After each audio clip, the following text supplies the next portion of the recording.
General મજદૂર સંઘ દ્વારા શ્રમિક અધિકાર સંમેલનનું આયોજન કરવામાં આવ્યું. કંડલામાં ગઈકાલે શ્રી કચ્છ જનરલ મજદૂર સંઘના પ્રમુખ સંતોષ મિશ્રા તથા ફિશર સેક્શનના ચેરમેન શ્રી તાલીમ હુસેન સૈયદની ઉપસ્થિતિમાં શ્રમિક અધિકાર સંમેલનનું આયોજન કરવામાં આવ્યું હતું. સંમેલનમાં માછીમારી ઉપર જે હાલમાં પોર્ટ ઓથોરિટી દ્વારા જે અન્યાય કરવામાં આવ્યો, તેના ઘર તોડી નાખવામાં આવ્યા, તેના ઉપર વિશેષમાં ચર્ચા કરવામાં આવી અને બીજું 28 જાન્યુઆરીના આંતરરાષ્ટ્રીય સંગઠનના લીડર પણ આવવાના હોય તથા અન્ય ફિશર સેક્શન આંતરરાષ્ટ્રીય લીડરો પણ આવવાના હોય, જેની માહિતી સંતોષ મિશ્રા દ્વારા इंटरव्यू में आपવામાં આવી. जी नमस्कार, मैं संतोष मिश्रा कच्छ जनरल मजदूर संघ अध्यक्ष.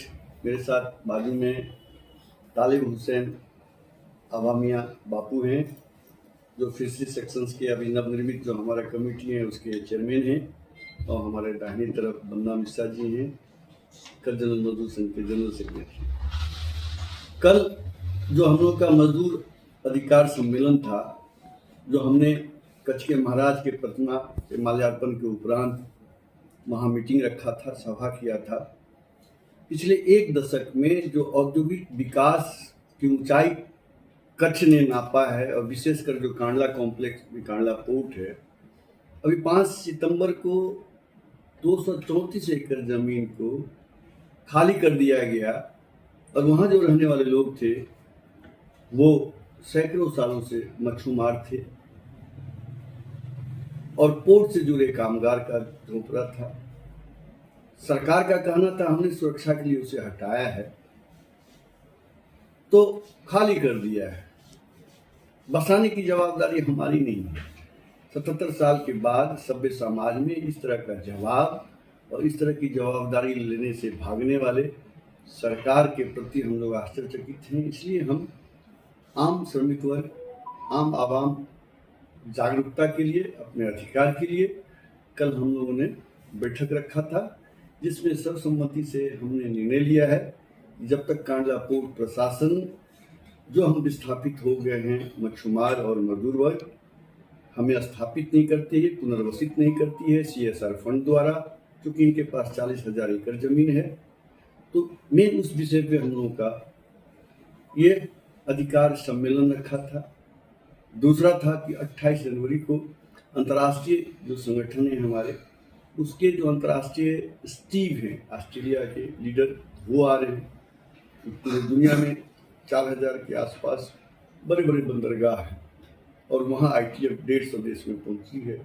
फिशरी सेक्शंस के जो चेयरमैन हैं वर्ल्ड वाइज वो आ रहे हैं, और एशिया पैसिफिक के जो स्कॉट हैं जो पूर्व में भी आए थे. तो उसकी तैयारी किस ढंग से करें और हमारी आवाज़ एक सुर में कैसे जाए, इसके लिए कल का मीटिंग का आयोजन था. लग रहा है कि एक ऐसा सौरशाली महाराज जो अगर दानवीर कर्ण कहे तो कम नहीं है, क्योंकि आज ये विशाल भूखंड जो दिख रहा है इसमें जो है उनका बहुत बड़ा योगदान है. और जो कांडला पोर्ट ट्रस्ट जो कालांतर में अभी दीनदयाल पोर्ट ऑथोरिटी बन चुका है, 40,000 एकड़ जमीन इस कच्छ के महाराज ने दिया था. और अगर हम कच्छ की बात करें तो कच्छ एक स्वतंत्र राज्य के बराबर इसका अस्तित्व था. जब भी कच्छ की राज्य की बात आती है तो हम लोग कभी सुनाई देती है जो शांति प्रिय और यहाँ से सटे पाकिस्तान, इतना बड़ा भूखंड. और मैं आप सबको बताऊं,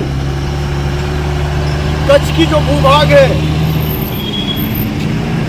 आज इसका जो 2,40,000 स्क्वायर मीटर क्षेत्रफल है, पूरे विश्व के 26 देश इससे छोटे हैं. यानी अकूत जगह का भरमार है. भूकंप के बाद जिस तरह से हमारी जो हिंदू संस्कृति में कहा गया है कि सरस्वती और जो सिंध का जो संगम होगा उससे उथल पुथल होगा, उसके बाद इस 2 दशक में जो औद्योगिक विकास हुआ है और इतने बड़े भूखंड जो सरकार को मिला है, जिसके वजह से इतनी सारी कंपनी आई है, लेकिन बड़ी दुखद स्थिति है कि उसमें जो श्रमिकों का अंश मिलना चाहिए, उनकी जो हिस्सेदारी होनी चाहिए, वो नगण्य दिख रहा है. और अभी तो ये हो गया है कि पिछले 5 सितंबर वह काली रात, जिस काली रात में यह पोर्ट ऑथोरिटी ने 10,000 परिवार को हताहत किया है. इनके लिए वो झोपड़ा हो सकता है, लेकिन वह आम मजदूरों का सपनों का महल था। जब वो रात में मीठी स्वप्न देखते थे तो कल्पना करते कि कल हम और कुछ मछली मारेंगे, कल कुछ और हमारी मजदूरी बढ़ेगी। उसे ध्वस्त किया गया है।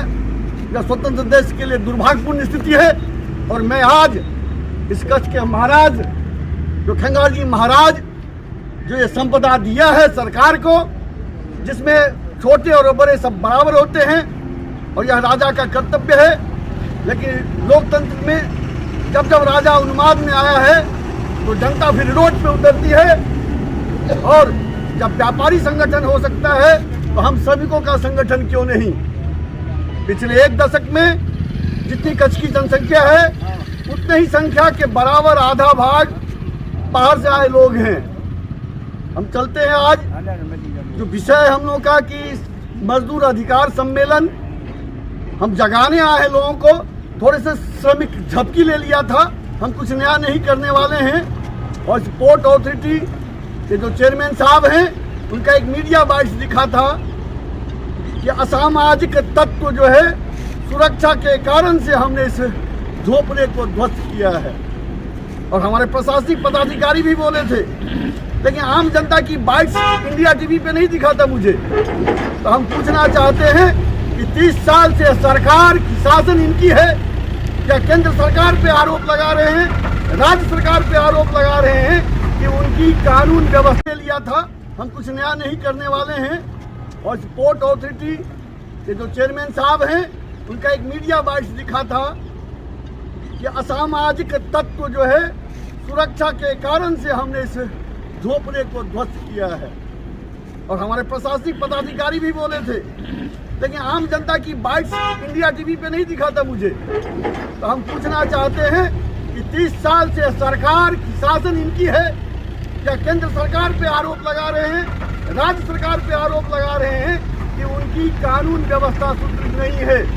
जब तो हास्यास्पद स्थिति लग रही है। आज हम आप सभी मीडिया बंधु से एक ही निवेदन करना चाहते हैं कि लोकतंत्र के चौथे स्तंभ आप मीडिया बंधुगण हैं। आम मजदूरों की आवाज़ यह बधिर बनी हुई सरकार के कान तक जाए, ऐसा हम आप सबसे आह्वान करते हैं कि वहाँ श्रमिकों का योगदान का भी उल्लेख हो। बहुत बहुत आभार, धन्यवाद।